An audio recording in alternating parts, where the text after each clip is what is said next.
नमो अर्हन्ताणं नमो सिद्धाणं नमो आयर्याणं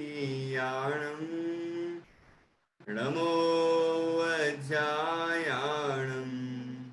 नमो Lowe सव्यसाहुणम्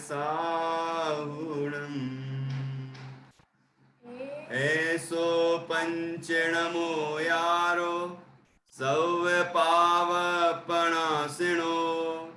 मंगलाणं च सव्यसिं परमं हो हि मंगलम् चत्तारि मंगलम् अरहन्ता मंगलम् सिद्धा मंगलम् साहु मंगलम् केवली पर्णतो धम्मो मंगलम् चत्तारि लोकोत्तमा अरिहन्ता लोकोत्तमा सिद्धा लोकोत्तमा साहु लोकोत्तमा केवली पर्णतो धम्मो लोकोत्तमो चत्तारि शरणं पवज्यामि अर्हन्ते शरणं पवज्यामि सिद्धे शरणं पवज्यामि साहु शरणं पवज्यामि केवली पर्णतं धम्मं शरणं पवज्यामि मंगलम भगवान वीरो मंगलम गौतमो गणी मंगलम कुंद कुंदाद्यो जैन धर्मोस्तु मंगलम सर्व मंगल मांगल्यम सर्व कल्याण कारकम प्रधानम सर्वधर्माणां जैनम जयतु शासनम जैनम जयतु शासनम। आज हम सभी अक्षय तृतीया पर्व के उपलक्ष्य में आयोजित बाल सभा के लिए आमंत्रित हैं, उपस्थित हुए हैं। आज हम बच्चों के द्वारा ये जानेंगे कि अक्षय तृतीया पर्व क्या है, अक्षय तृतीया पर्व क्यों मनाया जाता है। इस कार्यक्रम में बच्चे ही पूरा संचालन करेंगे, बच्चे ही अध्यक्ष होंगे, मुख्य अतिथि होंगे, संचालक होंगे, वक्तागण होंगे और सभी कुछ सारे कार्य बच्चों के द्वारा ही संचालित होंगे। ये इस कार्यक्रम की विशेषता होगी। तो हम सभी अक्षय तृतीया पर्व के माध्यम से इस बाल सभा के अंदर चर्चा करेंगे, बहुत से विषयों पर जानेंगे। कुछ विषय हम जानते होंगे तो वो पक्के हो जाएंगे और जो नहीं जानते होंगे वो नए सीख जाएंगे। तो ये बच्चे जो अच्छी तैयारी से आए हैं उनको हम यहाँ क्रम से आमंत्रित करेंगे, वो अपने विचार रखेंगे। आज हमारे बीच में और भी बड़े लोग भी विराजमान हैं। हमारे पिताजी भी विराजमान हैं, पंडित नेमीचंद जी साहब, और हमारे शैलेंद्र कुमार जी भाई साहब भी विराजमान हैं, चांदनी जी भी विराजमान हैं, है ना, और भी नेहा जी भी हैं बड़ा गांव से। और सभी महानुभाव बड़े लोग भी यहाँ पर उपस्थित हैं। और भी जो बीच में महानुभाव आएंगे तो उनका भी हम परिचय प्राप्त करेंगे, स्वागत करेंगे और यथा समय उनका भी मार्गदर्शन प्राप्त करेंगे। अब मैं कार्यक्रम को बिल्कुल भी विलंब न करते हुए सीधा संचालक महोदय को कार्यभार सौंपता हूं। वो आज की बाल सभा का संचालन करेंगे और क्या गतिविधियां होने वाली हैं इसमें वो सारा आयोजन संचालक महोदय करेंगे। आइए अपन संचालक महोदय के पास चलते हैं, जिनका नाम है श्रुतांश जैन। इंदौर से श्रुतांश जैन को मैं आमंत्रित कर रहा हूं, वो आए और बाल सभा का संचालन करें। सभी जोरदार तालियों से इनका स्वागत करें। हाँ, जोरदार तालियां। और संचालक महोदय हमारे बीच आ रहे हैं।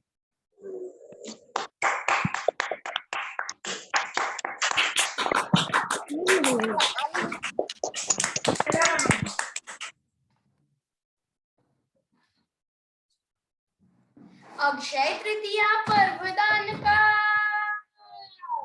अक्षय तृतीया पर्वदान का ऋषभ देव ने दान लिया।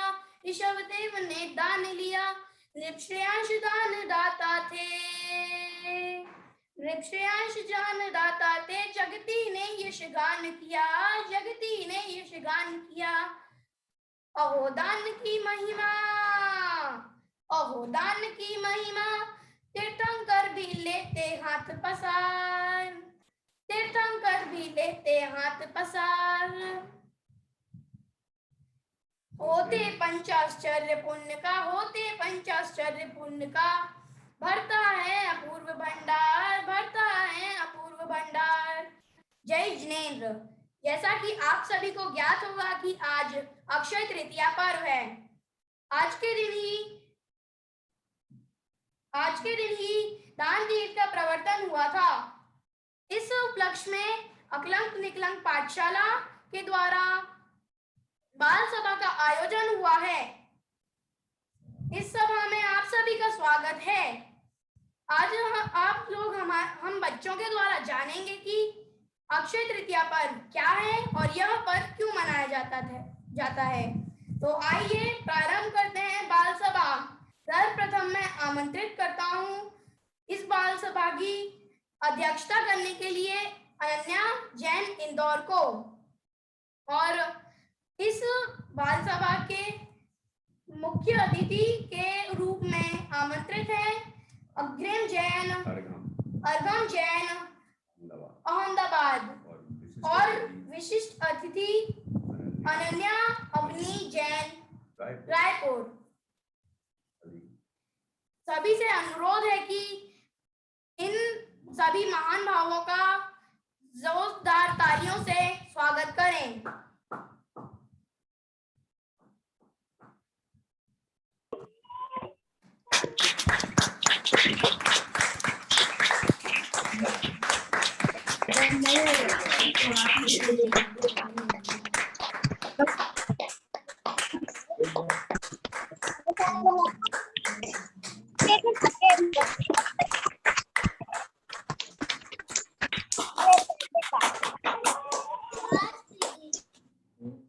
कैसे हो जाते हैं वो?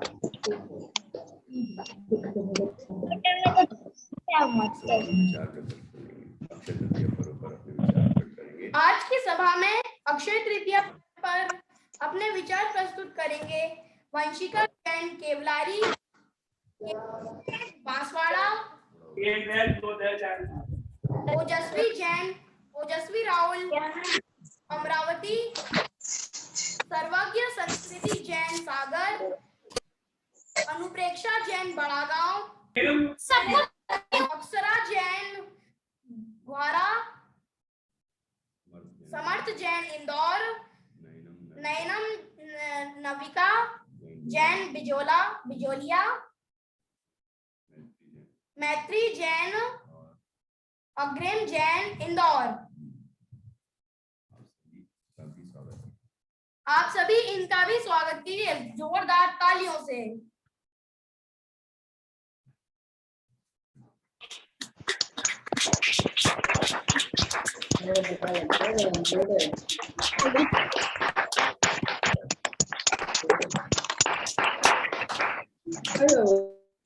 अब हम कार्यक्रम की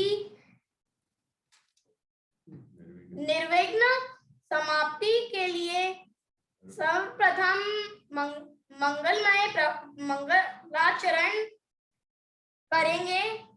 इसके लिए मैं आमंत्रित करता हूं गुंजन जैन दमोह को, वे आए और मंगलाचरण से कार्यक्रम का शुभारंभ करें। गुंजन जैन दमोह।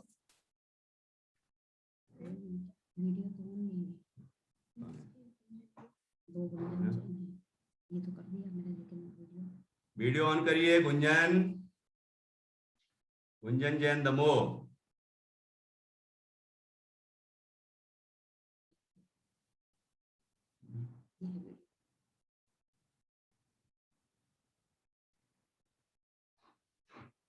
हाँ जी, हाँ ये उसकी हो।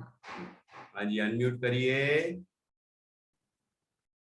अनम्यूट करिए, ये लीजिए। हाँ कार्यक्रम में उपस्थित सभी लोगों को मेरा सादर जय जिनेंद्र। मैं कुंजन जैन केंद्रीय विद्यालय दमोह से आप सभी के सामने मंगलाचरण प्रस्तुत कर रही हूँ।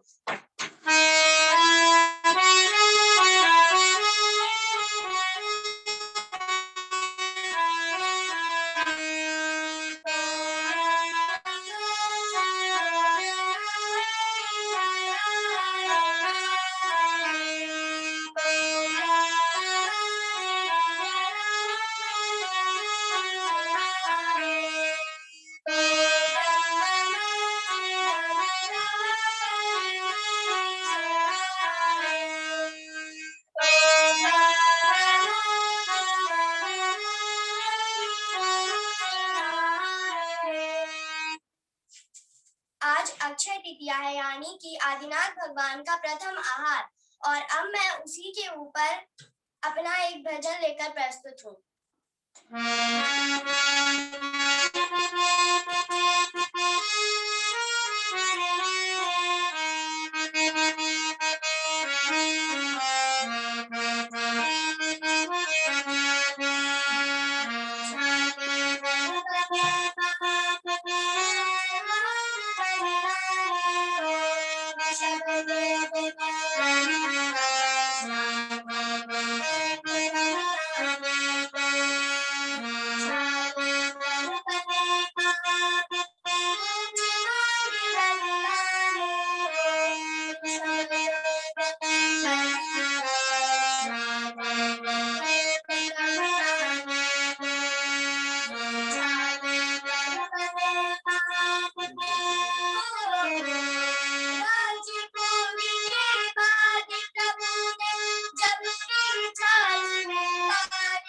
म्यूजिक थोड़ा हल्का कीजिए।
धन्यवाद। बहुत ही जोरदार प्रस्तुति, जोरदार तालियां।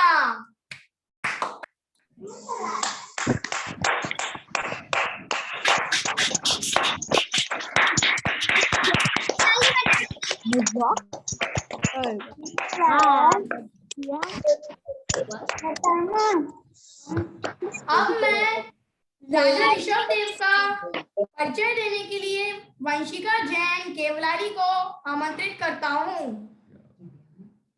वे आए और अपना विषय बोलें, प्रस्तुत करें।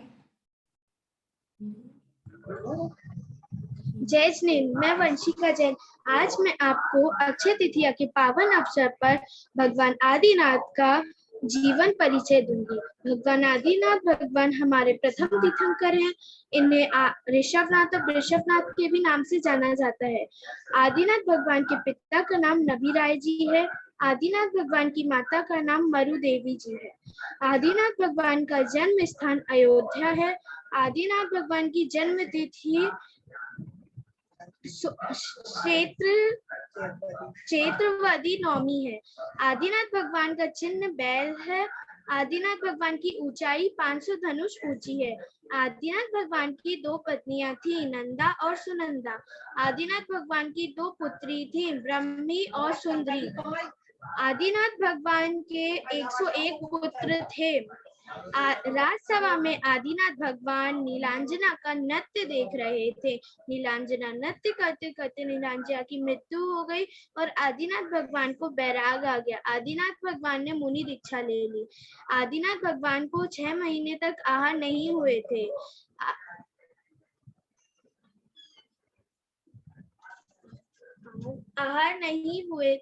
अक्षय तृतीया के दिन राजा सोमश्रेयांश ने आदिनाथ भगवान को गन्ने के रस से आहार दान दिया था। इसलिए अक्षय तृतीया के दिन अक्षय तृतीया को दान दिवस भी माना जाता है। जय जिनेंद्र।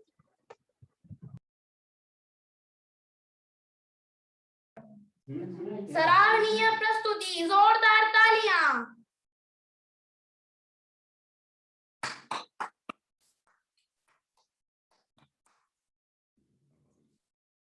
राजा ऋषभ देव का वैराग्य प्रसंग देने के लिए मैं प्रस्तुत कर रहा हूँ केवली जैन विलारा बांसवाड़ा।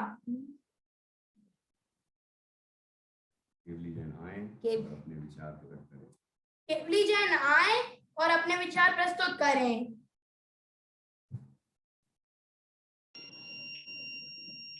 एक दिन राजा ऋषभ देव अपनी सभा में बैठे नीलांजना का नृत्य देख रहे थे। नृत्य के बीच में नीलांजना की मृत्यु हो गई। यह देख एक दिन राजा ऋषभ देव अपनी सभा में बैठे नीलांजना का नृत्य देख रहे थे। नृत्य के बीच में नीलांजना की मृत्यु हो गई। यह देख संसार की संपूर्णता का ध्यान आया। राजपाट आदि छोड़ दिगंबर हो गए।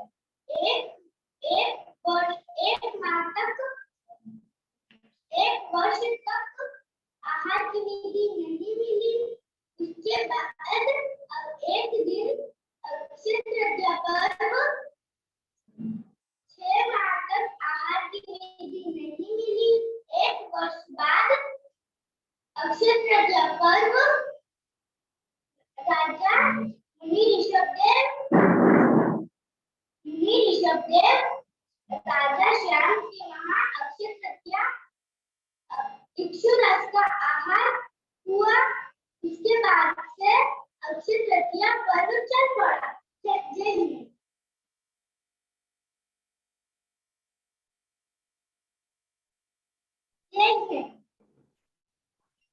जय जिनेंद्र।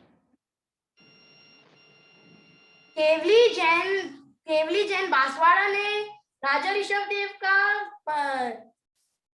वैराग्य प्रसंग बहुत अच्छे से दिया है। जोरदार तालियां इनके लिए। और अब हमारे बीच ओजस्वी राहुल अमरावती से मुनिराज हैं। वो मुनिराज ऋषभ देव की तपश्चर्या के ऊपर अपने विचार प्रकट करेंगी। सभी को सादर जय जिनेंद्र। मेरा नाम ओजस्वी राहुल है। मैं अमरावती महाराष्ट्र से हूँ। अक्षय तृतीया के पावन पर्व पर आयोजित इस कार्यक्रम की माननीय अध्यक्ष महोदया, प्रमुख अतिथि, धर्मानुरागीगण एवं मेरे प्यारे दोस्तों, आज मैं आप सभी को मुनिराज ऋषभ देव की तपश्चर्या का प्रसंग सुनाने वाली हूँ, जो अनादि से व्यक्त नहीं था, त्रैकालिक ध्रुव ज्ञायक भाव, वह युगादि में किया प्रकाशित। वंदन ऋषभ जिनेश्वर राज, वंदन ऋषभ जिनेश्वर राज। नीलांजना की मृत्यु के बाद महाराज ऋषभ देव को संसार की क्षणभंगुरता समझ आई। उसी क्षण वे संसार शरीर भोगों से विरक्त हो गए और सोचने लगे कि मेरा जन्म तो इस राजभोगों के लिए नहीं, अपितु आत्म कल्याण कर मोक्ष की प्राप्ति से सच्चा सुख पाने के लिए हुआ है। और उन्हें वैराग्य हो गया। तुरंत ब्रह्म स्वर्ग से लोकांतिक देवों ने आकर महाराज ऋषभ देव के वैराग्य की स्तुति की, अनुमोदना की और तब कल्याणक की पूजा रचाई। विद्युत लक्ष्मी प्रभुता पतंग, आयुष्य तो है जल की तरंग, पुरंदरी चाप अनंग रंग, क्या रिझते हो क्षणिक प्रसंग, क्या रिझते हो क्षणिक प्रसंग। महाराज ऋषभ देव ने दीक्षा लेने का दृढ़ निश्चय किया। उन्होंने अपने बड़े पुत्र भरत जी का राज्याभिषेक कर बाहुबली को युवराज पद सौंप दिया और अपने शेष पुत्रों को राज्य का भिन्न भिन्न भाग बांट दिया। अपने माता पिता परिवारजनों से विदा लेकर वे सब संसार की चिंताओं से मुक्त हो गए और इंद्र द्वारा सजाई गई सुदर्शन नामक पालकी में विराजमान होकर दीक्षा लेने की ओर चल पड़े। पालकी आकाश मार्ग से जा रही थी। करोड़ों दुंदुभी और वाद्य बज रहे थे। वातावरण मंगलमय था। अयोध्या से थोड़ी ही दूर सिद्धार्थ नामक वन में चंद्रकांत मणि की पवित्र शिला पर वे विराजमान हो गए। सब सिद्धों को साक्षी मानकर उन्होंने अंतरंग व बहिरंग परिग्रह का त्याग कर दिया और वे मुनि बन गए। उनके साथ अन्य 4000 राजाओं ने भी जैनेश्वरी दीक्षा ली थी। वे मुनिराज ऋषभ देव अपने आत्म ध्यान में लीन रहते थे और उन्हें तुरंत 7वां गुणस्थान, मनोपर्य ज्ञान और अनेक लब्धियां प्राप्त हुई।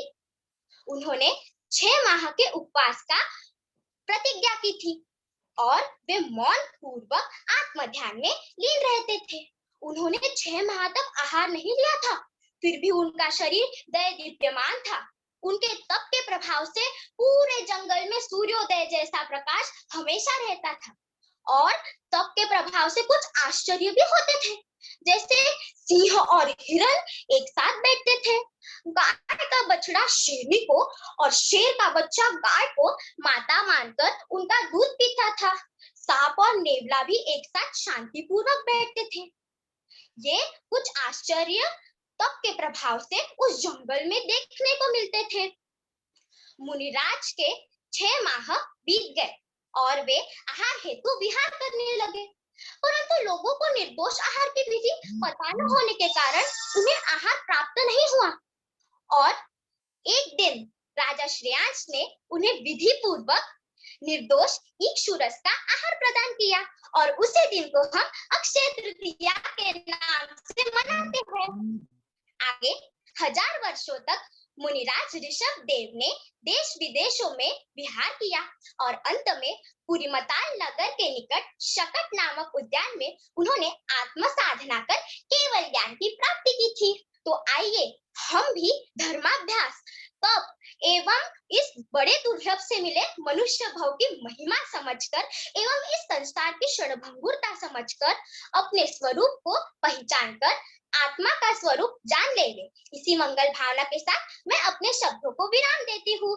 धन्यवाद। आदिनाथ भगवान की जय हो। बहुत ही धमाकेदार प्रस्तुति, जोरदार तालियां।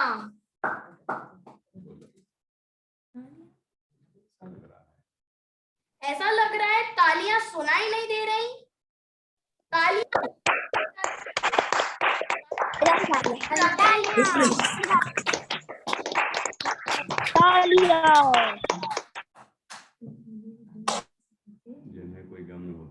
तालियां वो नहीं बजाते जिन्हें कोई गम होता है।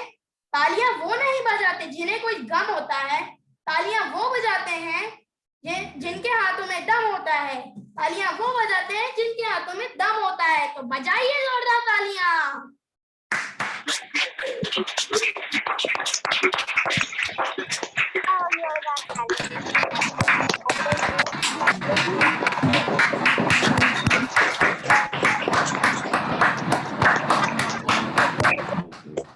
मैं आमंत्रित कर रहा हूँ वो मुनिराज ऋषभ देव का आहार दान एवं दान तीर्थ का प्रवर्तन विषय पर अपने विचार प्रकट करें।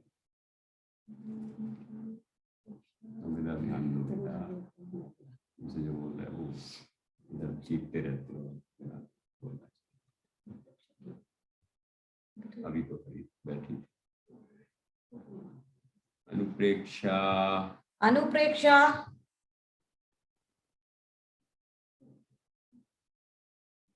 अनुप्रेक्षा बड़ा गांव अभी नहीं है, शायद अभी तो थी लेकिन पता नहीं, आ जाएंगी। नेक्स्ट संस्कृति एवं सर्वज्ञ। हाँ जी, संस्कृति और सर्वज्ञ तैयार रहें। मुनिराज ऋषभ देव का आहार दान एवं दान तीर्थ का प्रवर्तन। मुनिराज ऋषभ देव का आहार दान एवं दान तीर्थ का प्रवर्तन करने के लिए हमारे सामने प्रस्तुत हैं सर्वज्ञ एवं संस्कृति जैन सर। वे आए और अपनी जी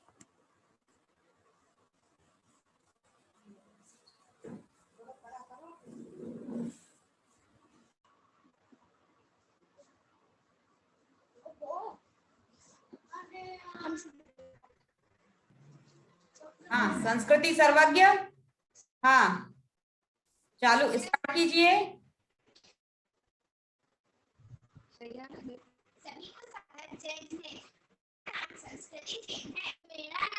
अभी आवाज साफ नहीं आई है, संस्कृति आवाज साफ नहीं आ रही है, अभी थोड़ा चेक करिए। हाँ अभी आवाज आ रही है? हाँ ठीक है, ठीक है, बोलिए। ओके।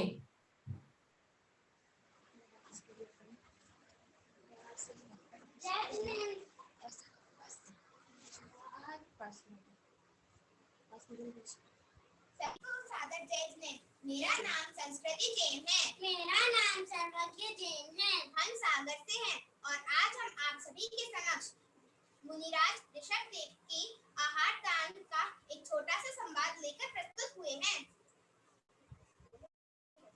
जय जयंत दीदी। जय जय सर्वज्ञ। दीदी आज आप इतनी जल्दी तैयार क्यों हो गए हो? आज का तो एक फेस्टिवल है। हाँ सर्वज्ञ, आज अक्षय तृतीया है। दीदी अक्षय तृतीया मतलब क्या होता है? अक्षय तृतीया, मैं तुम्हें अक्षय तृतीया के बारे में कुछ बताती हूँ। अक्षय तृतीया पहले के समय में जो कुछ भी हम आसपास देखते थे उसे भोग भूमि कहते थे। उस समय हमें कुछ भी काम स्वयं से नहीं करना होता था, ना ही तो खेती बाड़ी और ना ही कोई जॉब। दीदी तो उनके पास खाना, कपड़े, गहने कहाँ से आते होंगे? वो सारी चीजें तो उन्हें कल्प वृक्षों से मिलती थी और धीरे धीरे भोग भूमि कर्म भूमि में बदलती गई। दीदी कर्म भूमि क्या होती है? कर्म भूमि में हमें सारा काम स्वयं से करना होता है। इस समय भी हम कर्म भूमि में ही हैं।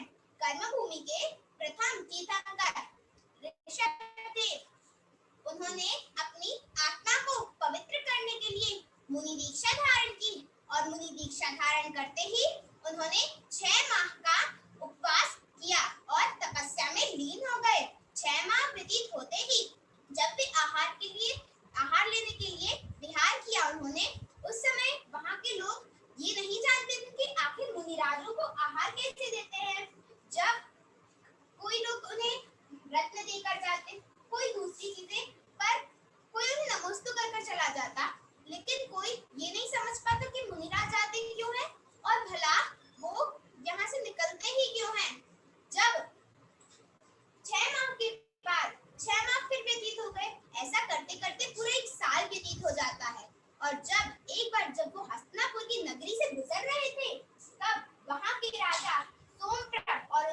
श्रेयांश कुमार को जब पता चलता है कि उनकी नगरी से महामुनि राज गुजर रहे हैं, तो दोनों भाई मुनिराज के दर्शनों के लिए जाते हैं।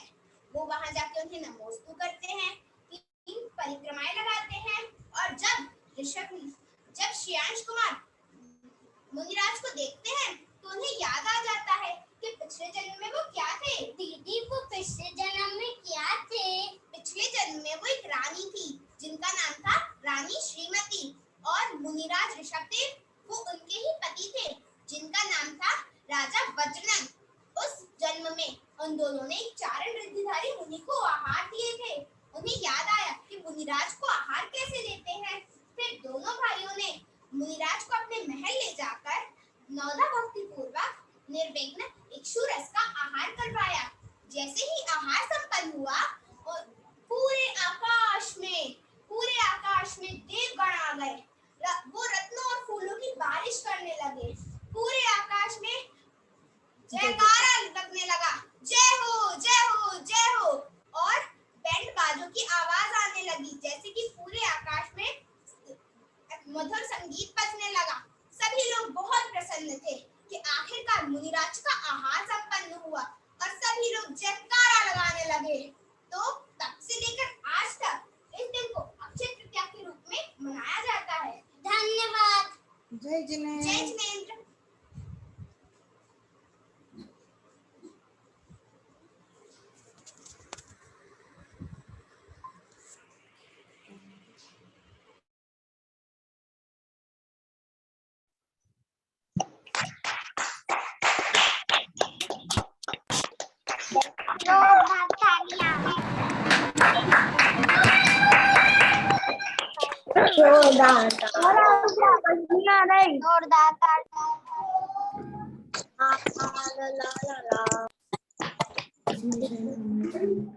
इसी विषय पर अपने विचार प्रकट करने के लिए आ रही है।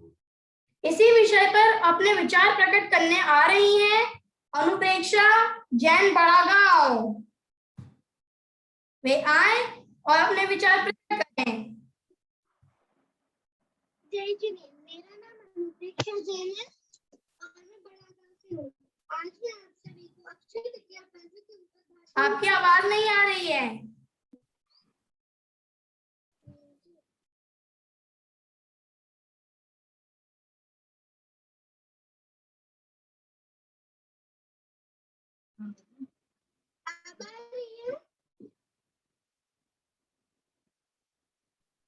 थोड़ा जोर से बोलिए, आवाज कम आ रही है आपकी, थोड़ा जोर से बोलिए।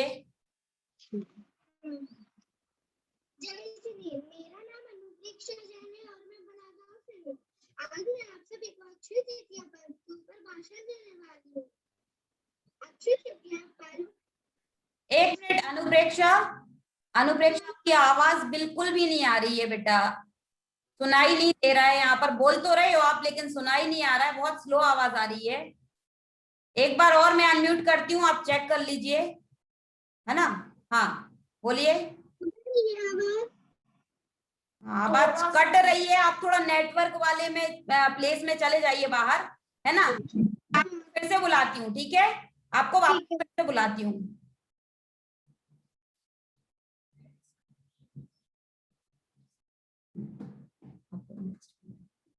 इसी में वो है ना, अक्षरा जैन गुहारा। तो इसी विषय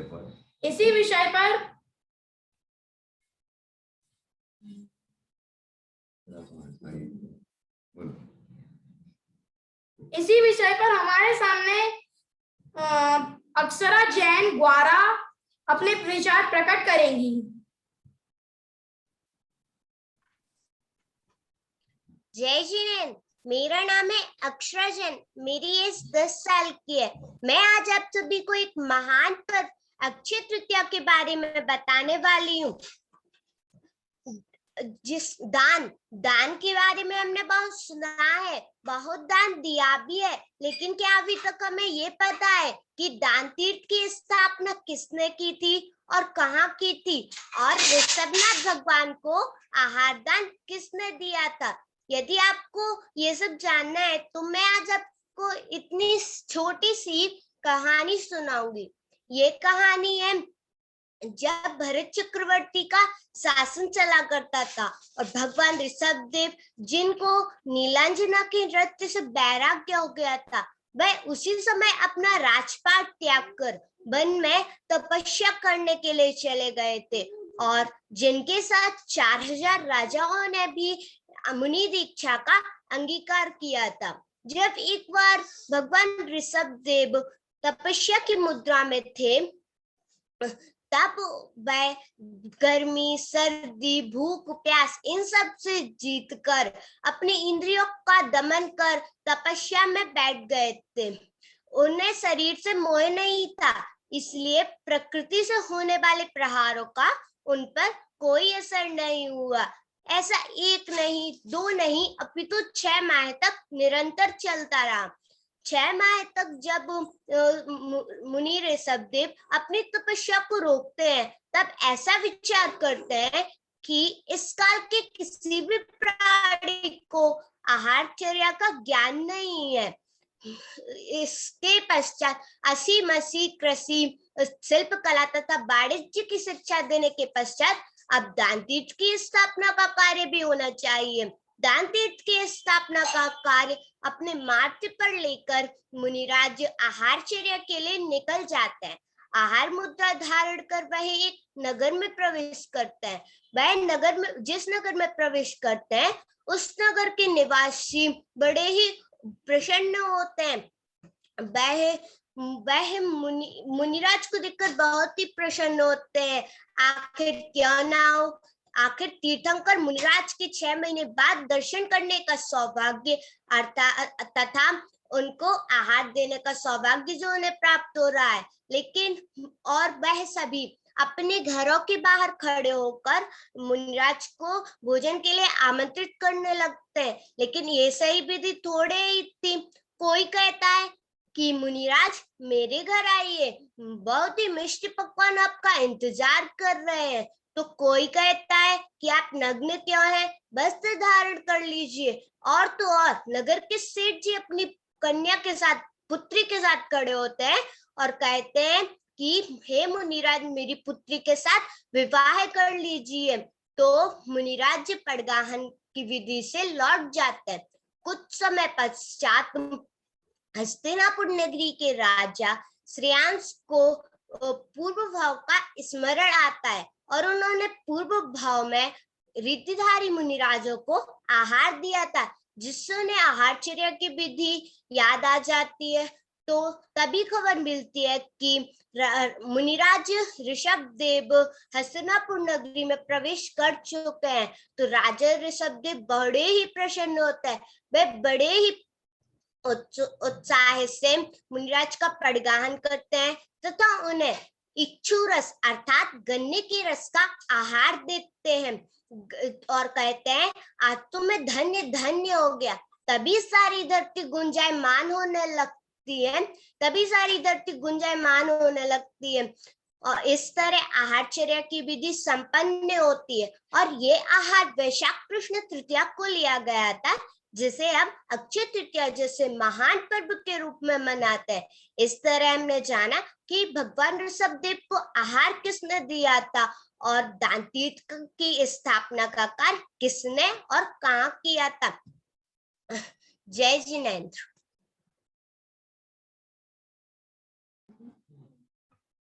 बहुत ही सुंदर प्रस्तुति, जोरदार तालियों से इनका उत्साहवर्धन करें। जोरदार तालियां।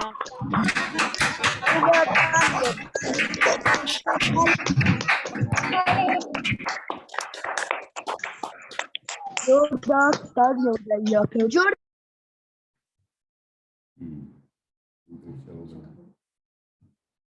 इसी विषय में हमारे सामने प्रस्तुत है अनुप्रेक्षा जैन, बड़ा गांव। वे आए और अपने विचार प्रकट करें। जय जिनेंद्र, मेरा नाम अनुप्रेक्षा जैन है और मैं बड़ा गांव से हूँ। आज मैं आपको अक्षय तृतीया पर्व के ऊपर भाषण देने वाली हूँ। अक्षय तृतीया का दिन उस समय महत्वपूर्ण हो गया जब 6 माह की उपवास की साधना के बाद आदि प्रवर्तक ऋषभदेव आहारचर्या के लिए लगातार 6 माह तक निकलते रहे। लेकिन तब कोई भी आहारचर्या की विधि नहीं जानता था, जिससे कि उनका आहार नहीं हो पाया। इसकी चर्चा स्वर्ग में भरत चक्रवर्ती से लेकर अनेक देश के महामंडलेश्वर अपनी राज्यसभा में आदि प्रभु के आहार न होने के कारणों पर विचार विमर्श कर रहे थे। जब हस्तिनापुर में के राजा श्रेयांश और शौन ने आहार देने में सफलता अर्जित कर ली और आदि प्रवर्तक ऋषभ देव का विधि पूर्वक आहार कराया, तब अक्षय तृतीया का दिन पर्व के नाम से माना जाता है। जय जिनेन्द्र।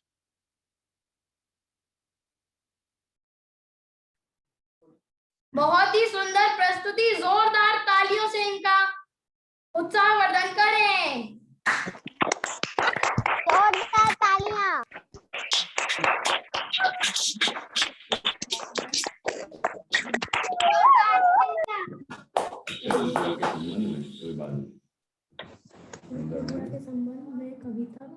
संवाद प्रस्तुत करेंगे। अक्षय तृतीया पर्व के संबंध में संवाद प्रकट करेंगे नैनम नविका जैन बिचौलिया।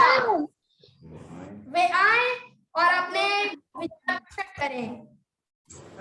नैनम जी प्रस्तुति।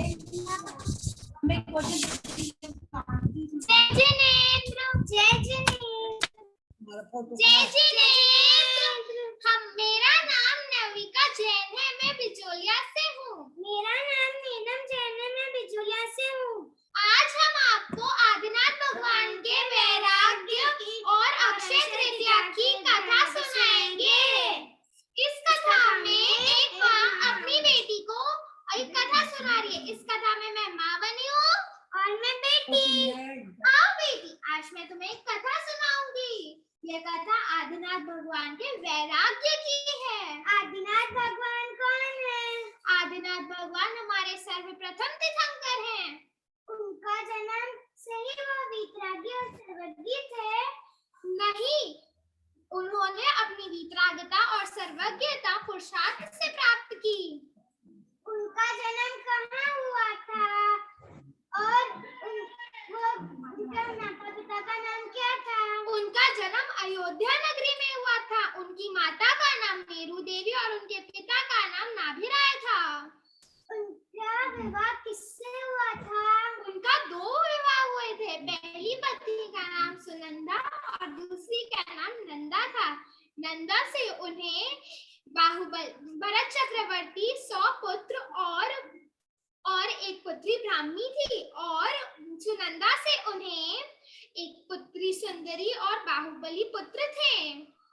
क्या भरत चक्रवर्ती और बाहुबली आदिनाथ भगवान के पुत्र थे? नहीं, भगवान तो वे बाद में बने। पहले उनका नाम राजा ऋषभ देव था।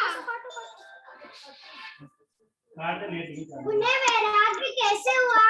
एक दिन जब भगवान आदिनाथ अपनी सभा में नीलांजना का नृत्य देख रहे थे, तभी नीलांजना की मृत्यु हो गई और तभी उन्हें संसार से वैराग्य हो गया और उसी क्षण उन्होंने राजपाट आदि सब छोड़कर दिगंबर बने। और अक्षय तृतीया पर्व क्यों मनाते हैं?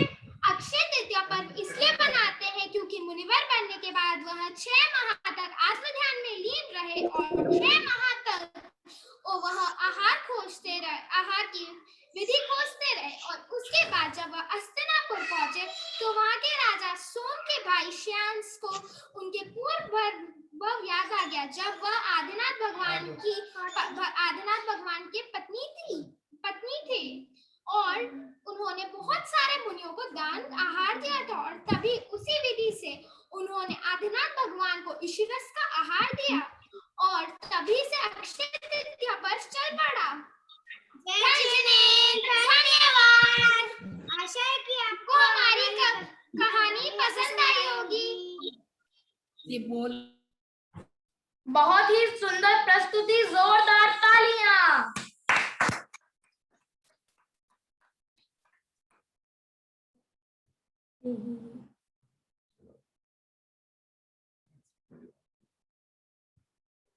आवाज नहीं आई, तालियां बजाओ जल्दी।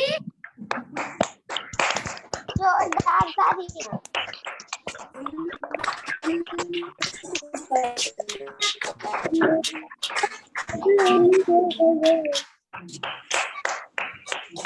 भगवान ऋषभदेव एवं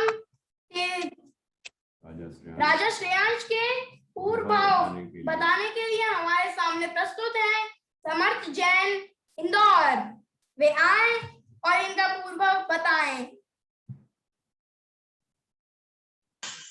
जय नहीं, मेरा नाम समर्थ जैन है, मैं इंदौर से हूँ। आज मैं आपको आदिनाथ भगवान का वैराग्य बताऊंगा। आदिनाथ भगवान ने जब दीक्षा ली तो दीक्षा लेने के बाद वो अपनी साधना में लीन हो गए। उन्होंने 6 महीने का उपवास किया और जब उनकी साधना पूरी हुई तब वो आहार के लिए निकले। लेकिन उस समय कोई नहीं जानता था कि मुनि महाराज के आहार कैसे कराने हैं। तो ऐसे करते करते 6 महीने और निकल गए और वो विहार करते करते हस्तिनापुर नगर पहुंच गए। उस समय वहां के राजा का नाम था सोमप्रभ और उनके भाई का नाम था राजा श्रेयांश। उन दोनों भाइयों को जैसे ही पता चला कि आदिनाथ महामुनि राज आए हैं तो वो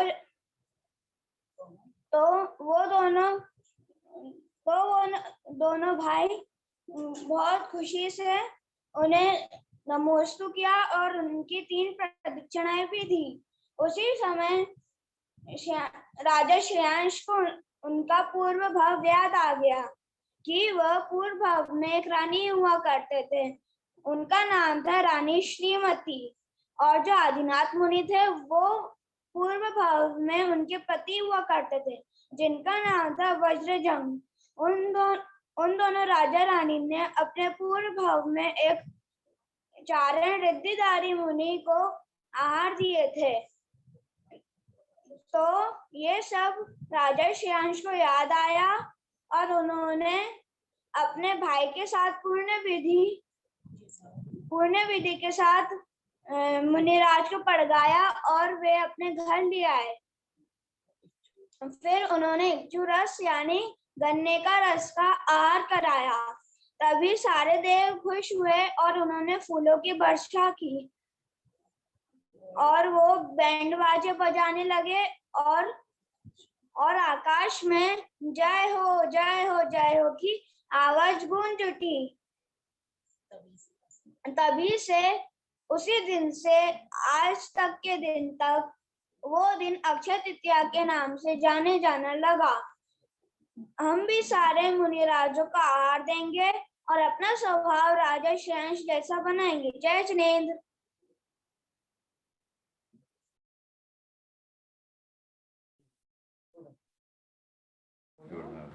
जोरदार तालियां हमारे बीच समर्थ जैन के लिए।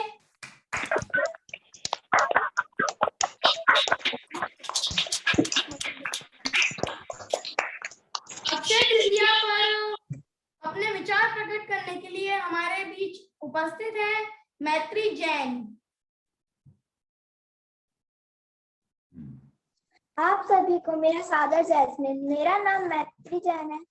आज मैं आप सभी अक्षय तृतीया पर्व के बारे में कुछ बताना चाहती हूँ। एक दिन राजा ऋषभ अपनी राजसभा में बैठी नृत्य देख रही थी।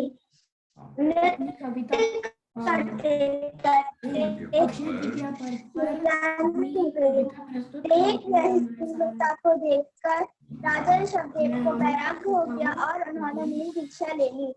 मुनि होकर भगवान ने ध्यान किया। 6 महीने तक अपनी आत्मा में लीन रहे। इसके बाद 7 महीने 9 दिन तक उन्हें आहार की विधि नहीं मिली। अंत में वे बैसाख तीज के दिन हस्तिनापुर पधारे। वहां से राजकुमार श्रेयांश मुनिराज को देखकर वहां के राजकुमार श्रेयांश को बड़ा भारी आनंद हुआ और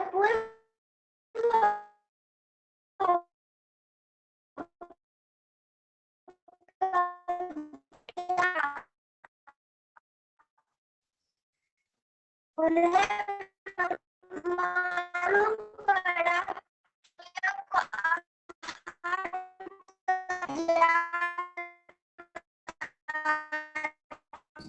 हाँ आपकी आवाज अटक रही है, अटक अटक के आ रही है मैत्री जैन। मैत्री के नेटवर्क में शायद कोई प्रॉब्लम आ रही है, इसकी वजह से। हेलो मैत्री, मैत्री आवाज आपकी बहुत ज्यादा अटक कर आ रही है, सही आवाज नहीं आ रही बेटा। आपका नेटवर्क शायद प्रॉब्लम दे रहा है, क्योंकि आप वीडियो पे भी दिखाई नहीं दे रहे हो। हाँ, एक बार और मैं आपको अनम्यूट कर रही हूँ, एक बार करके देख लीजिए आप। अग्रिम जन को बुला तो लो, वो तो हाँ, अग्रिम जैन है क्या हमारे साथ? अग्रिम, अग्रिम इंदौर नहीं है, शायद वो चले गए हैं। मैत्री का भी शायद नेटवर्क चला गया है, तो मैत्री भी यहाँ पर लीव हो गई हैं। चलिए नेक्स्ट हम बुलाते हैं। मुख्य अतिथि और वही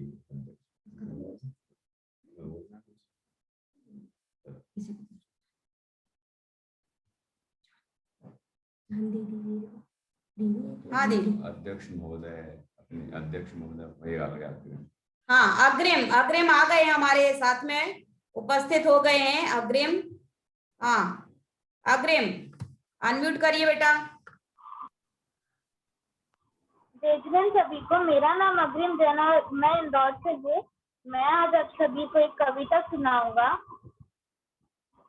अक्षय तृतीया पर्व है, मंगलमय विकार, ऋषभ देव मुनिराज का हुआ प्रथम आहार। दीक्षा लेकर ऋषभ मुनीश्वर, दीक्षा लेकर ऋषभ मुनीश्वर 6 महीने उपवास किया। फिर आहार निमित्त ईश्वर जगह जगह परिभ्रमण किया। कोई हाथी घोड़े वस्त्राभूषण रत्नों के भरथाल, ले सन्मुख आदर से आवे, देख साधु लौटे तत्काल। नहीं जाने आहार विधि, इससे सभी लाचार हुए। अंतराय का उदय रहा, 13 महीने 9 दिवस हुए। धन्य मुनीश्वर धन्य आत्मबल, आकुलता का लेश नहीं। तृप्त स्वयं में मग्न स्वयं में, किंचित भी संक्लेश नहीं। उदय नहीं हो दुख का कारण, यदि स्वभाव का आश्रय हो। निज से चित हो दुखी रहे, तो फिर उपचार उदय पर हो। इंद्रादिक से सेवक तक ही, कामदेव से सुत जिनके, देखो एक समय पहले भी नहीं आहार हुए उनके।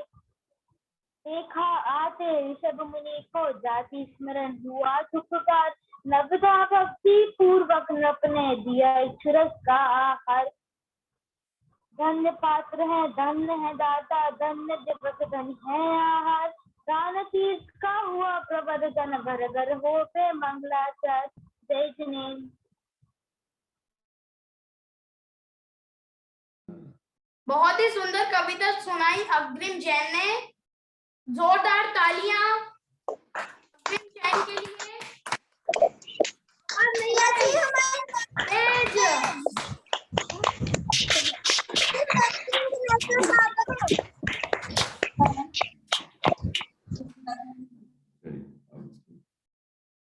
अब आज मैं सभा के मुख्य अतिथि के पास चलता हूं और उन्हें आमंत्रित करता हूं। वे हैं अनन्या अवनी जैन रायपुर। वे आए और अपने विचार प्रकट करें। पाठशाला और कार्यक्रम के संबंध। जय सभी को। मेरा नाम अनन्या जैन है। मेरा नाम अवनी जैन है। हमें इस पाठशाला से जुड़कर बहुत खुशी हुई है। हम इस पाठशाला में बहुत कुछ सीखे हैं। हमें इस पाठशाला से जोड़ने के लिए भैया जी का धन्यवाद।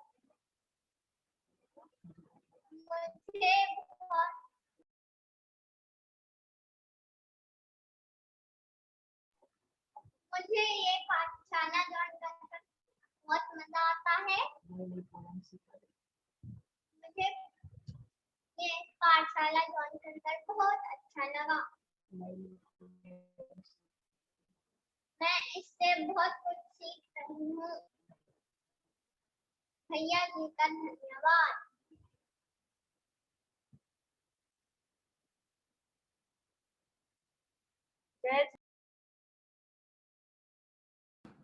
धन्यवाद आप दोनों का हमारी पाठशाला के लिए,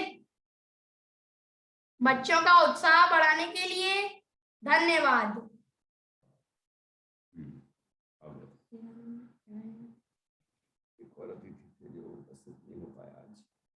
एक और अतिथि थे, वो आज उपस्थित नहीं हो पाए, वे व्यस्त थे लगता है। अर्घम जैन इंदौर। फिर किसी दिन उनके विचार सुनेंगे। अब मैं आमंत्रित करता हूँ हमारी आज की सभा की अध्यक्ष को अनन्या जैन इंदौर। वे आए और हमारी पाठशाला के लिए 2 शब्द कहें और बाल सभा के संबंध में अपने विचार प्रकट करें। जय जिनेन्द्र सभी को। सर्वप्रथम मैं भैया जी और दीदी जी का धन्यवाद करती हूँ कि उन्होंने मुझे अध्यक्ष पद से सम्मानित किया। सभी सहपाठियों की प्रस्तुतियां बहुत अच्छी रही। आज अक्षय तृतीया के पावन पर्व पर हमें दान का महत्व पता चला। किस तरह राजा श्यांश ने मुनिश्री के आहार दान को देकर स्त्री पर्याय का भेदन किया एवं अगले जन्म में राजा श्यांश हुए। इन सभी गतिविधियों से हमें दान करने की प्रेरणा मिलती है।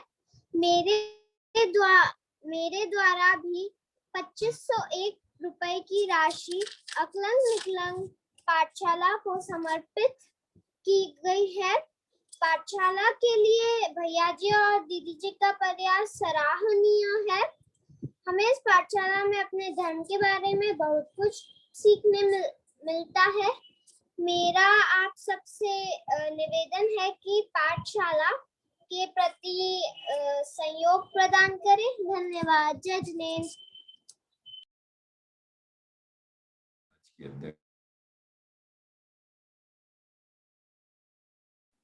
धन्यवाद आपके लिए आज की अध्यक्ष महोदया अनन्या जैन।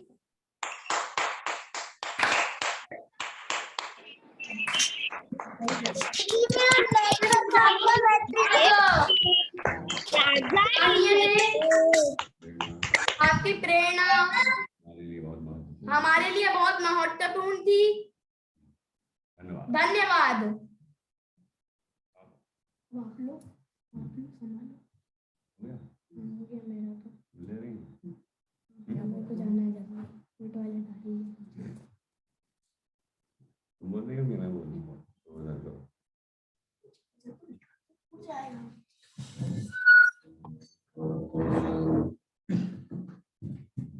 आज की हाँ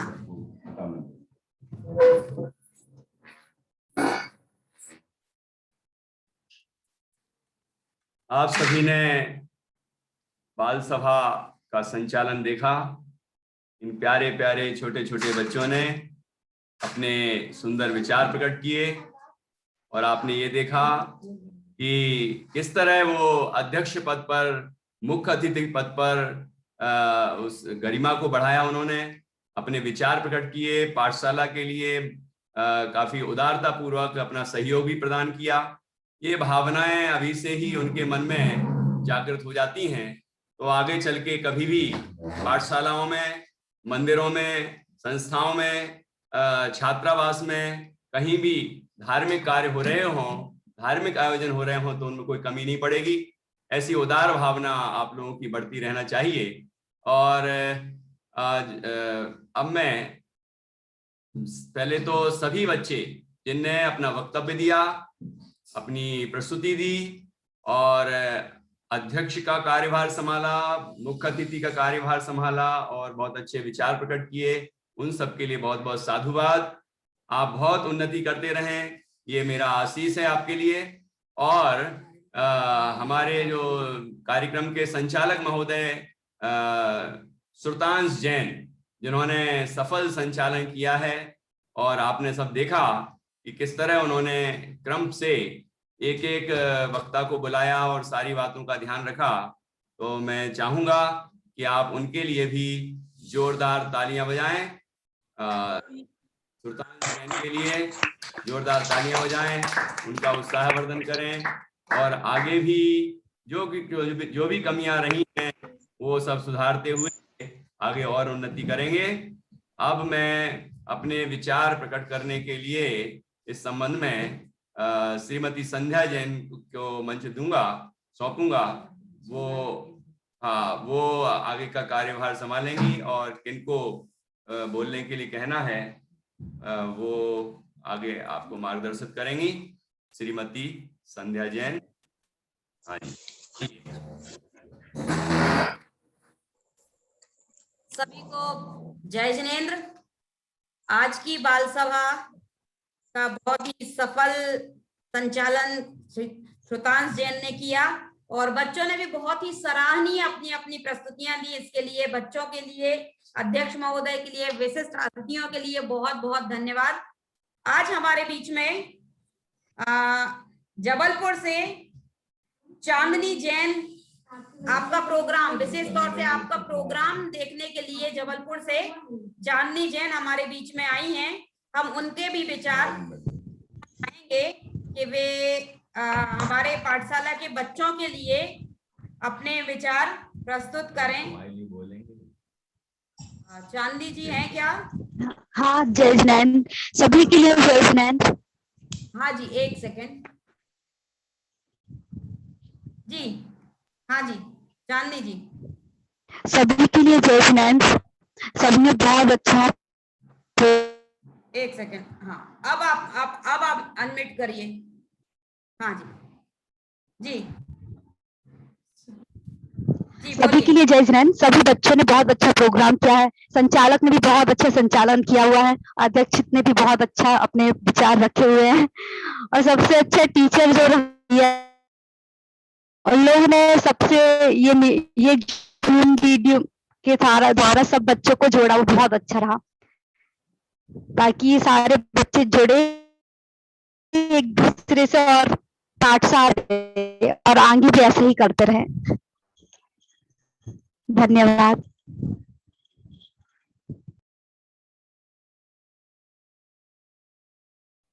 चांदनी जी के लिए बहुत बहुत धन्यवाद कि उन्होंने हमारे बच्चों के लिए उत्साहवर्धन किया। इसी क्रम में हमारे बीच में आज सागर से श्रीमान शैलेंद्र कुमार जैन उपस्थित हैं। हम उनसे भी अनुरोध करेंगे कि वे भी हमारे बच्चों का उत्साहवर्धन करें और अपने विचार हमारी पाठशाला के संबंध में व्यक्त करें। श्रीमान शैलेंद्र कुमार जी।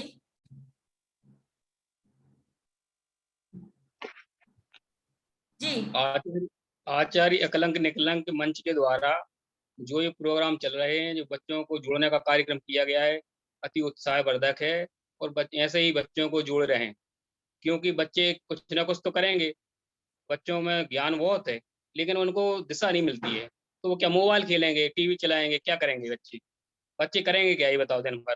तो माँ बाप की जिम्मेवारी बनती है उन बच्चों को ऐसे ज्ञानवर्धक कार्यक्रमों में जोड़ें, और साथ में खुद भी जुड़ें, क्योंकि आज जैसे अपन ने देखा कि आदिनाथ भगवान के दान तीर्थ का परिवर्तन कैसे किया उन्होंने, तो वो परिवर्तन हुआ कैसे? आदि पुराण पढ़ा होगा उन बच्चों ने, ऐसा नहीं है बोल के नहीं देखा, ऐसा माँ बाप ने भी मेहनत की है उनके साथ में। उन माँ बाप ने भी अध्ययन किया होगा कि कैसे 4000 राजाओं ने दीक्षा ली थी, क्या किया था उनने। तो उन माँ बाप को भी जिम्मेवारी बनती है कि बच्चों को मार्गदर्शन दें और बच्चों को इस मार्ग पर लगाएं। ये अकलंक निकलंक पाठशाला के माध्यम से जो सारे देश भर के बच्चे जुड़े हुए हैं ना, वो बच्चे भी पूरा ज्ञान अपने उपयोग पूरा इसमें पाठशाला में लगा रहे हैं, और मेरी तरफ से 1100 रुपये अकलंक निकलंक पाठशाला के लिए दान में दिए जाते हैं। धन्यवाद। बहुत बहुत धन्यवाद शैलेंद्र जी को, और उन्होंने हमारे बच्चों का उत्साहवर्धन किया। और आज के जो संचालक महोदय थे ना अपने सुधांशु जी और कल आरोही, इन लोगों ने भी छोटे छोटे बच्चे देखो कितना संचालन कर रहे हैं, कितना अच्छा काम कर रहे हैं। उनको बोलना नहीं आता लेकिन बोलना सिखा रहे हैं ना अपन उनको, तो उंगली पकड़ पकड़ के सिखाएंगे तो कल के दिन वो बड़े मंच पे खड़े होकर बोल पाएंगे। बड़े मंच पर जाएंगे ना वो बच्चे, तो हमें हमारा सीना गर्व से चौड़ा हो जाएगा, तो तब हमें ऐसा लगेगा कि हाँ दे हमारे बच्चे। ऐसे अपने बच्चों को संस्कारित करें और पाठशाला के माध्यम से संस्कारित करवाएं। धन्यवाद। बहुत ही सुंदर विचार शैलेंद्र जी ने प्रकट किए हैं। सागर से हमारे साथ जुड़ते हैं और आपकी गतिविधियों को निरंतर देखते रहते हैं, भले पूरे उसमें नहीं जुड़े लेकिन आपकी गतिविधियों को वो निरंतर देखते रहते हैं और जुड़े रहते हैं। अब हमारे बीच में और भी पेरेंट्स यहाँ से कुछ जुड़े हुए हैं। केवली के पिताजी शायद मुझे यहाँ पर दिखाई दे रहे हैं और गुंजन जैन के भी। तो क्या आप लोग भी हमारी पाठशाला के संबंध में अपने विचार व्यक्त करना चाहते हैं? तो जी बिल्कुल। जी बोलिए, गुंजन जी के पिताजी शायद बोल रहे हैं, बोलिए। सबसे पहले मैं सभी को सादर जय जिनेंद्र करना चाहूंगा, सभी को सादर जय जिनेंद्र। और बहुत अच्छी बात ये है कि इस पाठशाला के माध्यम से, विभिन्न गतिविधियों के माध्यम से बच्चों को बहुत अच्छी सकारात्मक ऊर्जा के साथ ज्ञान दिया जा रहा है। उनके अंदर जो कुछ भी सिखाया जा रहा है वो बहुत अच्छी गतिविधियों के माध्यम से सिखाया जा रहा है। तो मैं आपकी पूरी टीम को सबसे पहले तो बहुत बहुत धन्यवाद देना चाहूंगा अभिभावक के रूप में और बच्चों के तरफ से भी, कि आप बहुत अच्छा प्रयास कर रहे हैं। अपना यह प्रयास निरंतर बनाए रहें ताकि समाज के विभिन्न वर्गों के लोग जो हैं वो आपसे धार्मिक गतिविधियों के साथ साथ और अन्य चीजें भी सीख सकें। आज जो बाल सभा का आयोजन किया गया उसमें भी जो बच्चों ने प्रस्तुति दी है उनके लिए मेरे पास बोलने के लिए शब्द नहीं है, क्योंकि उन्होंने अपने लेवल से बहुत ऊपर आकर चाहे अध्यक्षीय उद्बोधन हो, चाहे मंच संचालन का काम हो या बच्चों की प्रस्तुति हो, ये सभी निश्चित ही उनके शिक्षक ने, उनके माता पिता ने उनको बहुत अच्छे तरीके से ये सब चीजें सिखाई होंगी, तभी तो आज उसके बदले में इतना अच्छा उनका रिप्रेजेंटेशन देखने के लिए हम सभी को मिल रहा है। तो मैं उन सभी को पुनः बहुत बहुत धन्यवाद देना चाहूंगा अपने तरफ से कि आपने इतना अच्छा प्रयास किया और इस प्रयास को आप कृपया कर बनाए रखें ताकि बच्चे जो है इसका पूरा लाभ लेते रहे। सभी को पुनः सादर जय जिनेंद्र। बहुत बहुत धन्यवाद भाई साहब का, हमारे बच्चों का इतना बढ़िया उन्होंने उत्साहवर्धन किया। भाई साहब कहाँ से जुड़े हैं? मैं दमोह से हूँ। अच्छा, गुंजन जैन जो संचालन किया था, मंगला किया था। हाँ, उन्हीं के पिताजी। जी जी जी, धन्यवाद भाई साहब, बहुत धन्यवाद आपके लिए। अच्छा, भाई साहब ने अभी मतलब बहुत अच्छा कहा कि बच्चे सीख रहे हैं और वास्तव में जो अभी उम्र है उनकी उस लेवल से बहुत ही ऊंचा काम किया है उन्होंने आज अपने शब्दों को यहाँ पर रखकर। क्योंकि हम भी आज यदि किसी माइक के सामने जाते हैं तो पहले 2 से 3 बार तो वहां लड़खड़ा जाते हैं हमारे शब्द, लेकिन इन छोटे छोटे बच्चों को माइक के सामने आना बहुत ही बड़ी बात है। और भाई साहब, मैं आपकी जानकारी के लिए और भी जो पेरेंट्स हमारे सामने उपस्थित हैं उनके लिए मैं बताना चाहती हूँ कि भाई साहब टीम के रूप में केवल आप लोग हैं और हम 2 हैं बस, यहाँ से पंडित जी और मैं, बस 2 ही हैं हम, हस्बैंड वाइफ हैं और आप लोग हैं हमारे साथ, बस हमारी यही टीम है, इसके अलावा हमारी टीम नहीं है। और आज हमारे प्रेजेंट में 120 गांव और शहर, बड़े से बड़े गांव। जी भाई साहब 2 मिनट में मैं आपको बुलाती हूँ।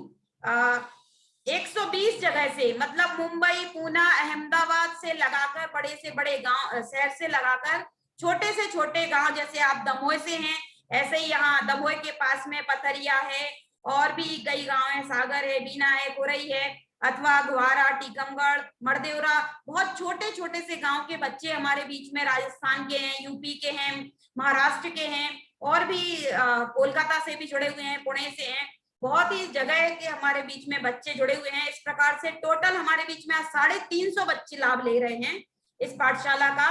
और हम चाहते हैं कि आप इसी प्रकार से आप अपने बच्चों को हमारी पाठशाला से जोड़े रखें और आगे भी हमारी पाठशाला इसी प्रकार चलती रहे।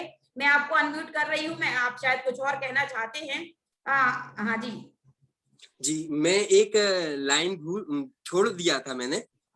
सभी अभिभावकों से भी मेरा विशेष अनुरोध रहेगा कि जैसा कल डाला गया था, हम कुछ ना कुछ दान, कुछ ना कुछ सहयोग इस पाठशाला के लिए अवश्य करें, ताकि एक छोटे छोटे प्रयास से एक बड़ी राशि हमारे पास पाठशाला के लिए उपलब्ध हो सके। तो यह मैसेज मेरा सारे अभिभावकों के लिए है। मैं भी अपने तरफ से सहयोग राशि प्रदान करूंगा और पाठशाला के लिए एक अच्छे तरीके से उठाने के लिए हम सीख सके, हमारे आगे आने वाले दूसरे बच्चे सीख सके, उन सभी के उत्साहवर्धन के लिए मैं सभी अभिभावकों से यह विनम्र अनुरोध करना चाहूंगा कि अपने तरफ से एक छोटी सी सहयोग राशि जो है वो पाठशाला के लिए अवश्य प्रदान करें। यह आहार दान के स्थान पर आपका थोड़ा सा राशि दान हो जाएगा, जो एक बहुत अच्छे काम के लिए लगेगा और ज्ञान दान देने में आपका सहयोग होगा। बस, जय जिनेंद्र। बहुत बहुत धन्यवाद भाई साहब, आपने सही कहा कि कहा जाता है लोक में भी ज्ञान दान महान दान, चाहे वो लौकिक में कहा जाए या हमारे धार्मिक क्षेत्र में कहा जाए कि ज्ञान दान जो है वो महादान होता है। तो यदि उस के लिए हम कोई राशि देते हैं अथवा हम ज्ञान दान डायरेक्टली तो नहीं दे पा रहे हैं, लेकिन उसकी अनुमोदना कर रहे हैं, तो उसके लिए हम हो सकता है तन मन धन किसी भी प्रकार से हम उसको आगे बढ़ाने के लिए देते हैं, तो वह ज्ञान दान में ही जाता है। बहुत बहुत धन्यवाद भाई साहब आपके लिए, हमें प्रेरित करने के लिए और हमारे पेरेंट्स को, हमारे अभिभावकों को भी प्रेरित करने के लिए आपके लिए बहुत बहुत धन्यवाद। अब हमारे बीच में केवली कहाँ से है?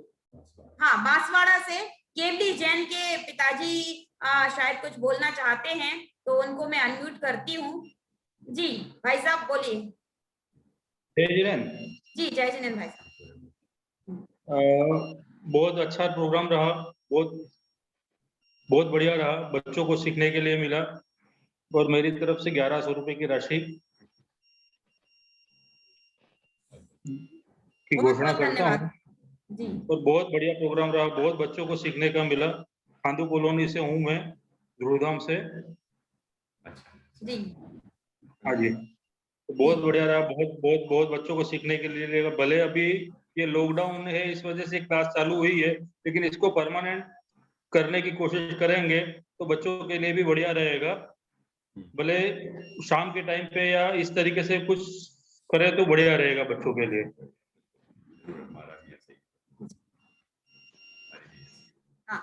हाँ जी भाई साहब, हमारी भी आगे ऐसी ही योजना है कि अभी तो लॉकडाउन चल रहा है, बच्चों की क्लासेस वगैरह नहीं है, तो हम डेली में यह क्लास चला रहे हैं।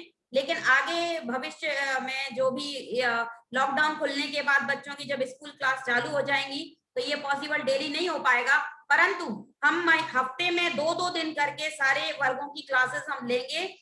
शाम के समय जब बच्चों की स्कूल की क्लास नहीं रहेगी, उस समय में हमारा ये प्रयास रहेगा कि हम बच्चों को पाठशाला के माध्यम से अच्छे संस्कार और ज्ञान का जो ज्ञान देते रहें और वो भी हमारे साथ धर्म के मार्ग में जुड़े रहें और आगे भी वो अच्छे संस्कार प्राप्त करें। आपने ध्रुवधाम का नाम लिया है, आप उससे जुड़े हुए हैं, तो हमारे देवर हैं ध्रुवधाम में पंडित प्रवीण जी शास्त्री, वो हमारे देवर हैं, आपको पता होगा। तो हाँ जी, हाँ, तो वो भी बहुत अच्छा काम करते हैं और आप ध्रुवधाम से जुड़े हुए हैं, तो कोई परेशानी ही नहीं है। तो आप लोगों को बहुत बहुत धन्यवाद कि आपने हमारी पाठशाला के लिए जो भी सहयोग राशि अथवा प्रोत्साहन दिया है, उसके लिए हम आपका बहुत बहुत धन्यवाद करते हैं। और ये सभी पेरेंट्स से मैं ये अनुरोध जरूर करना चाहूंगी कि हम लोग तो कंटिन्यू यहाँ से पाठशाला अपनी रखेंगे ही, भले वो हफ्ते में 2 दिन चलाएं, लेकिन उसको कंटिन्यू रखेंगे हम पूरा साल। लेकिन आपकी भी ये जिम्मेदारी बनती है कि लौकिक क्लास यदि चालू हो जाएगी, मतलब स्कूल चालू हो जाएंगे, तो आप ये ना सोचे कि हमारे बच्चे अब स्कूल में पढ़ रहे हैं तो हम क्लास अटेंड नहीं करवा पाएंगे, ऐसा ना सोचें। हम उनको कम से कम होमवर्क वगैरह हमारे यहाँ नहीं दिया जाता है, हम यही सारी तैयारी करवा देते हैं उनकी, तो उनको कोई लोड नहीं रहेगा कि हमको स्कूल का भी करना है और हमको पाठशाला का भी होमवर्क करना है। तो ऐसा कुछ भी नहीं होगा। उनको कहानियां, कविताओं के माध्यम से अथवा यहीं पर तैयारी करवा के कुछ टॉपिक्स के माध्यम से, एक्टिविटी के माध्यम से हम धर्म के काम में जोड़े रखेंगे। तो आप लोगों का भी ये भरपूर सहयोग होना चाहिए कि हम अपने बच्चों को इन पाठशालाओं के माध्यम से जोड़े रखें। आप जब अपने बच्चों को प्रेरित करेंगे तभी वो जुड़ेंगे। अथवा कभी कभी मैंने देखा है कि जो डेली में पाठशालाएं चलती हैं मंदिर वगैरह में, तो क्या होता है कि कह देते हैं कि नहीं नहीं आज तुम्हारे स्कूल का ज्यादा होमवर्क है, मत जाओ स्कूल, वहां पाठशाला का मत जाओ। तो भाई स्कूल जब 7 घंटे बच्चा जा सकता है तो क्या आधा घंटे की पाठशाला अटेंड नहीं कर सकता? ये कोई बड़ी बात है क्या? कि बच्चा 7 घंटे स्कूल में पढ़ रहा है, लौकिक पढ़ाई पढ़ रहा है, तो क्या आधा घंटे वो अपनी पाठशाला अटेंड नहीं कर सकता? उसमें उसका लॉस हो जाएगा, है ना। तो हम भी अपने बच्चों को प्रेरित करें, फिर तो उनका वो है, लेकिन हम प्रेरित करें कि नहीं, आधा घंटे की यदि पाठशाला लग रही है, यदि हफ्ते में सिर्फ 2 दिन लग रही है, स्कूल तो 6 दिन चलता है लेकिन पाठशाला केवल 2 दिन लगेगी, तो हम उससे जरूर जुड़ें और अच्छे अच्छे बातें सीखें और संस्कार प्राप्त करें। इसी के साथ मैं सभी को धन्यवाद देती हूँ और आगे का समापन के लिए मैं आदरणीय पंडित जी साहब को माइक सौंपती हूँ कि वे इस सभा का समापन करें। आज समय बहुत हो गया है, इसलिए अब मैं कुछ नहीं बोलूंगा और इतना ही बोलूंगा कि आप सभी बच्चों ने और उनके अभिभावकों ने बहुत अच्छा प्रयास किया है। आगे भी आपका समर्थन, आपका सहयोग, आपकी प्रेरणा, मार्गदर्शन, सपोर्ट मिलता रहे और इस तरह धर्म की प्रभावना बढ़ती रहे। आप और हम मिलके इन बच्चों में संस्कार डालें, इनको जैनत्व की दिशा प्रदान करें, ये भटक ना पाएं और जैन संस्कृति को आगे बढ़ाते रहें, अपना कल्याण करें और साथ ही धर्म प्रभावना में भी अपना सहयोग दें। ऐसी भावना इनके मन में भी जगाते रहें। इस तरह आज के कार्यक्रम की हम यहाँ पर समाप्ति करते हैं। अध्यक्ष महोदया की तो अनुमति होगी कि इस कार्यक्रम को अपन अब यहाँ विराम दें, ठीक है? ओके, तो आप सभी, अब समय हो गया है, इसलिए अब अपन मीटिंग एंड करते हैं और फिर कल से जो सभा का जो क्लासों का टाइम है उस टाइम में बराबर क्लासें चलेंगी और हम सभी उस कार्यक्रम का कक्षाओं का लाभ लेंगे। मिनी भाभी कुछ कहना चाहती हैं क्या इस संबंध में? हाँ जी, सभी को जय जैन, अक्षय तृतीया की सभी को बधाइयाँ। मैं ये कहना चाह रही हूँ कि जो लॉकडाउन में जो नेगेटिव बाहर से जो आ रहा था ना, विचार मन में आ रहे थे, वो जब बच्चों ने और हम लोगों ने क्लास ज्वाइन की तो पूरा वातावरण ही हमारे घर का तो चेंज हो गया। मतलब इतना अच्छा माहौल हो गया कि हम लोग 15 दिन से जो बहुत मानसिक रूप से परेशान थे, कहीं ये दुख रहा, कहीं वो दुख रहा, कहीं कुछ हो रहा, पता नहीं चलता, बच्चों में टाइम निकल जाता कि काम अब टाइम से करना है और क्लास अटेंड करना है। ऐसा ही मेरा सभी पेरेंट्स से कहना है कि सभी पेरेंट्स अपने बच्चों को इसी तरह नियमित क्लास अटेंड कराएं और ज्ञानवर्धन पाठशाला जो अकलंक निकलंक पाठशाला चल रही है उससे ज्ञानवर्धक एक्टिविटीज जो भैया जी और दीदी करा रहे हैं, सभी क्लास टाइम से अटेंड करें। और मैं भैया जी और दीदी का और दोनों बच्चों का मैं धन्यवाद करना चाहती हूँ कि जो मेरे बच्चे छोटे हैं पर बहुत अच्छा कर रहे हैं, इसी तरह सबके बच्चे अच्छा प्रोग्राम करते रहें और ज्ञान लेते रहें, ऐसा विचार मैं प्रकट करना चाह रही थी। धन्यवाद, बहुत बहुत धन्यवाद। और संस्कृति की तरफ से संस्कृति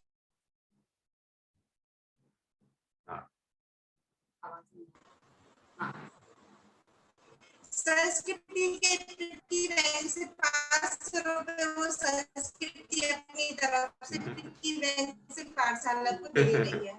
ओके, बहुत बहुत धन्यवाद, आपका सहयोग इस तरह बना रहे।